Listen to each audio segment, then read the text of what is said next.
गुरुजी, मेरा प्रश्न ये है कि जैसे आप कहते हो कि गृहस्थ आश्रम में भगवान को पाना सबसे उत्तम है, सबसे आसान है, तो गुरुजी गृहस्थ आश्रम की कुछ छोटी छोटी बातें हैं जो बाधा उत्पन्न करती है भक्ति में। क्या बातें हैं? जैसे हम ध्यान लगाते हैं तो बीच में से बच्चे आवाज़ दे देते हैं, तो फिर हमारा ध्यान इधर उधर अस्थिर हो जाता है हमारा ध्यान। कोई बात नहीं, तो गुरुजी फिर मन धीरे परेशान धीरे रहता है। देखो, ध्यान का मतलब ये नहीं कि हम एक जगह बैठे ध्यान ही कर रहे हैं।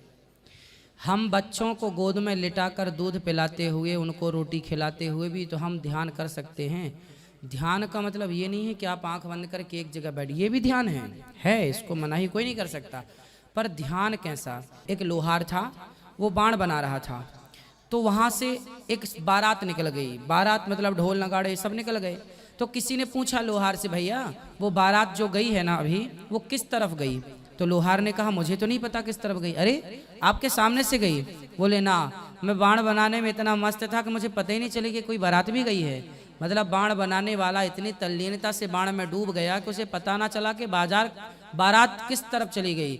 और आपकी तल्लीनता को छोटा सा बच्चा कैसे भंग कर सकता है? यदि तल्लीनता गहरी हो तो फर्क ही नहीं पड़ेगा ना, वो आएगा। आप ठीक हो अपनी जगह, पर वो और गहराई में आप जाओगे तो फिर कोई चिल्ला रहा है, कोई पुकार रहा है, वो सब नहीं पड़ेगा फर्क। लेकिन फिर भी गृहस्थ में हमें सबको लेके भी चलना हो, सबको लेके चलते हुए ईश्वर के ध्यान में काम करते हुए भी डूबे रहना है। ईश्वर को याद रखो हर समय, यही ईश्वर का सबसे बड़ा ध्यान है।